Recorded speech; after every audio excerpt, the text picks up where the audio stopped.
Tinawag ng Armed Forces of the Philippines na irresponsable at delikado ang tangkang pangaharang ng Chinese Navy sa resupply mission ng Pilipinas sa May Pag-asa Island. Para naman sa China na ayon sa batas ang kanilang ginawa sa may giit na iligal umanong inookupan ng Pilipinas ang Pag-asa Island kahit sakop ito ng exclusive economic zone ng Pilipinas. Narito ang aming unang balita ni Chino Gaston. Ang tangkang pangaharang na ito ng barko ng Chinese Navy sa barko ng Philippine Navy sa May Pag-asa Island, binatikos dahil lubha raw delikado. Maghahatid dapat doon ng BRP Benguet ng supplies at tauhan patungo sa inookupahan ng Pilipinas na Pag-asa Island nang mangyari yan noong October 13. Pero ang China, ang Pilipinas ang sinisisi sa nangyari.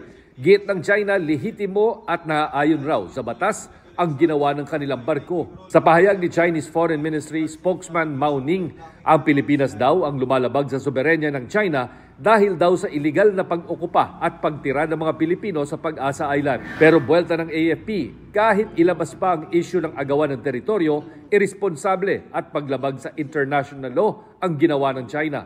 Paglapag raw ito sa international law na nakasaad sa collision regulation ng International Maritime Organization. If we focus our discussion on what happened during the Rory mission, it is very clear. First, they shadowed our vessel to as close as 80 yards.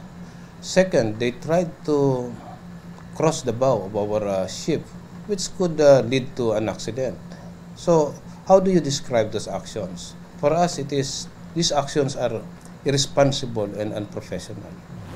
Ang pagpapalakas ng kakayanan ng mga bantay sa mga hangganan ng bansa ang isang prioridad ngayon ng gobyerno. Kaya sa ika-122 founding anniversary ng Philippine Coast Guard, inilatag ni Pangulong Marcos ang dagdag kagamitan at tauhan para sa PCG.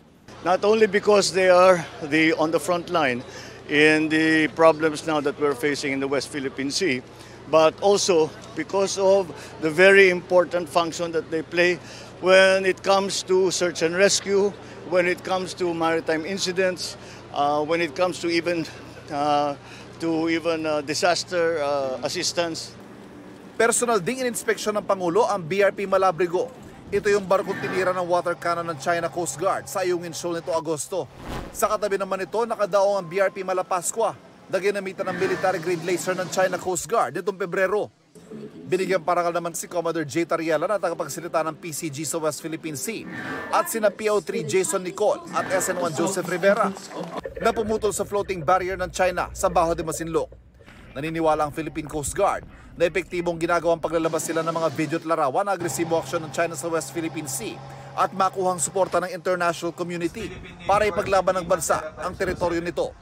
Malaking tulong din daw sa pagbabantay ng Coast Guard ang 200 milyong pisong intelligence fund na nais ilan ng Kongreso para sa kanila. We can guarantee you that the Philippine Coast Guard sa bawat single peso ng intelligence fund na mapupunta sa Philippine Coast Guard, we're going to make use of it for our efforts in the West Philippine Sea.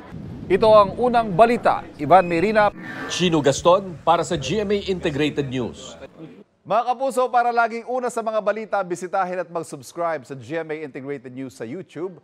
Sa mga kapuso abroad, samahan nyo kami sa GMA Pinoy TV at sa www.gmanews.tv.